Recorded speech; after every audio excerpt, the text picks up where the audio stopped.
Bonjour à tous et bienvenue dans ce 17e épisode du guide de survie du thésard. Si vous n'avez aucune idée de ce sur quoi vous êtes tombé là, je vous conseille d'aller voir l'épisode 0 qui sert d'introduction et de mode d'emploi et puis de faire les épisodes dans l'ordre.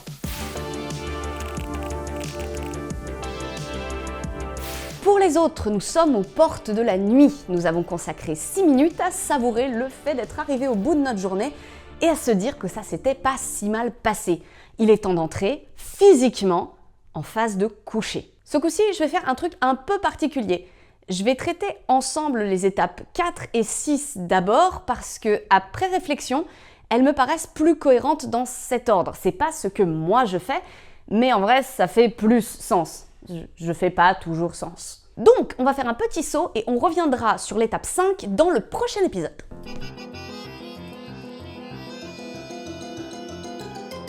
Pourquoi 2 minutes et pas 3? Et pourquoi maintenant et pas 3 fois par jour comme on m'a appris quand j'étais petite? Eh bien parce que toutes les recommandations en médecine évoluent au gré des découvertes de la science et le brossage des dents ne fait pas exception. À l'heure actuelle, les recommandations de santé sont axées sur 2 minutes, 2 fois par jour, en respectant un ordre qui vous assure de passer partout. Ça a l'air débile dit comme ça, mais ce sont des recommandations très sérieuses, je vous mets la fiche en lien. En réalité, comme à peu près tout ce qui touche aux soins du corps, ces recommandations varient énormément d'un individu à l'autre. Vous avez des gens qui ne se brossent quasiment pas les dents de la semaine, mais qui ont gagné à la loterie génétique en matière de qualité de la dentition et de composition de la salive, et qui n'ont ni carie, ni haleine problématique, sauf abus de café, tabac, surtout tabac, alcool, maroilles, enfin vous voyez quoi, faut pas trop pousser sa chance non plus. A l'inverse, vous avez des gens qui ont besoin de respecter un brossage scrupuleux après chaque prise alimentaire, peu importe le nombre dans la journée, que ce soit parce qu'ils ont une qualité de l'émail pauvre et qu'ils doivent protéger leurs dents,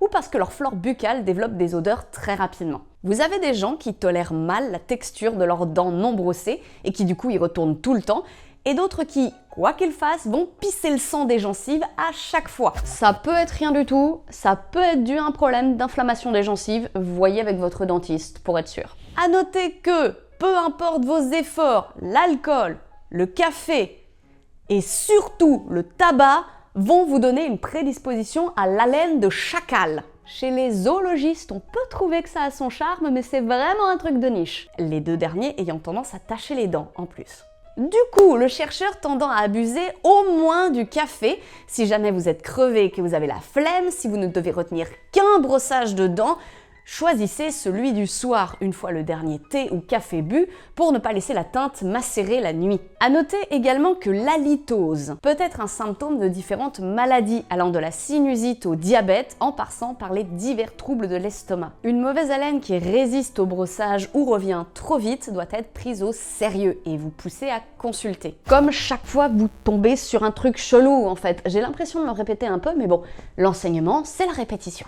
Mais du coup, me direz-vous, est-ce que 2 minutes par jour, ça sert vraiment à quelque chose? Et je vous répondrai sur ce sujet, comme sur en fait quasiment tous les autres lorsqu'il est question de traiter avec des gens exténués, stressés, déprimés, angoissés, et qui ont du mal à faire la base de ce qui fait un adulte fonctionnel.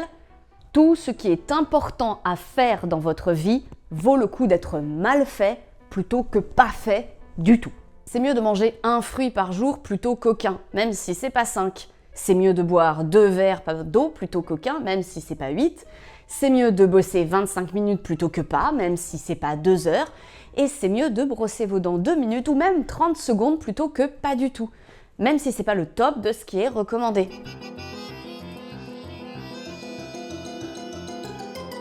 Si vous avez des traitements, le meilleur moyen de ne pas oublier de les prendre est de les prendre toujours au même moment. Personnellement, quand j'ai fini de lire, on va en parler dans l'épisode 18.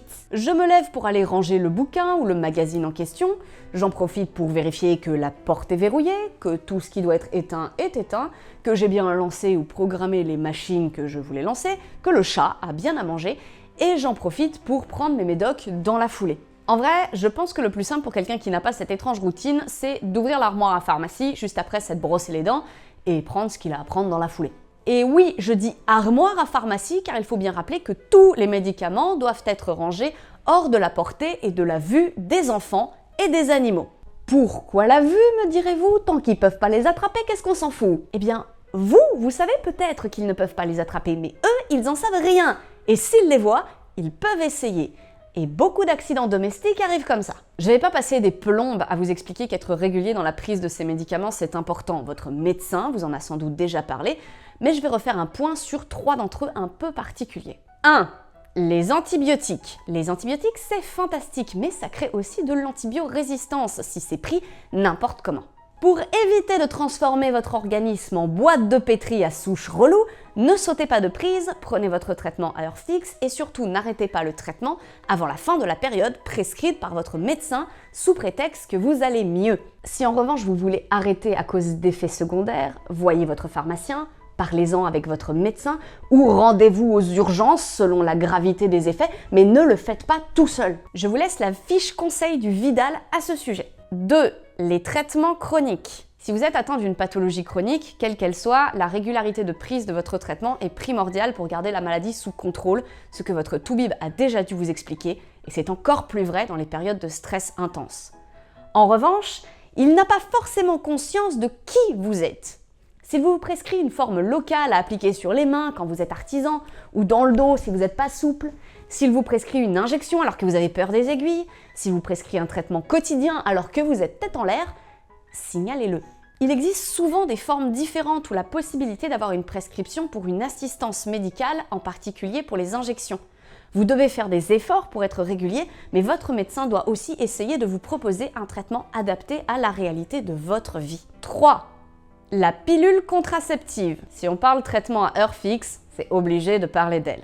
On rappelle donc que la pilule doit être prise à heure fixe, mais que, en vrai, les combinés ont une marge de manœuvre de 12 heures. Donc, tant que vous la prenez au même moment de la journée, genre typiquement le soir avant d'aller se coucher. Peu importe si vous vous couchez tard ou s'il y a eu le changement d'heure, ne vous stressez pas pour ça. Également, il faut savoir que l'immense majorité des oublis de pilules viennent du fait, non pas que les femmes sont tête en l'air, ouais, le sexisme ordinaire, ça va bien 2 minutes, mais qu'elles oublient de redémarrer leur pilule après l'avoir arrêtée pendant 1 semaine. Pour pallier à ça, les différentes sociétés savantes, et en particulier le Collège de gynécologie britannique, et Fantine m'a écrit sur le script en majuscule que c'est même en fait toutes les instances gynéco un tout petit peu à jour, préconisent simplement de ne pas faire d'arrêt d'1 semaine. Ah oui, parce que en vrai, si vous prenez la pilule pendant 3 semaines et qu'ensuite vous l'arrêtez pendant 1, c'est juste pour le plaisir d'avoir vos règles. On vous l'avait pas dit ? Bah moi je vous le dis, et le document du collège en question, il vous le dit aussi. Non, je déconne. En vrai, il y a 2 raisons. La première, c'est que ça rassure beaucoup de femmes qui comme ça sont sûres qu'elles ne sont pas enceintes. Et la seconde, c'est que ça fait plaisir au pape. Je vous mets l'histoire en description, mais globalement, c'est l'histoire d'un mec qui a inventé un contraceptif en étant très catholique et qui s'est dit que peut-être le pape, il accepterait si jamais ça mimait vraiment le cycle de la femme.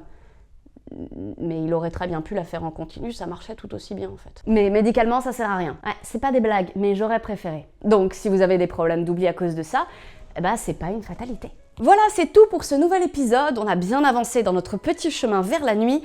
Tous les liens des études et des ressources sont disponibles en description. N'hésitez pas à y jeter un œil pour avoir plus de détails sur la ou les parties qui vous intéressent. Quant à moi, je vous dis à très vite pour le prochain épisode et prenez soin de vous.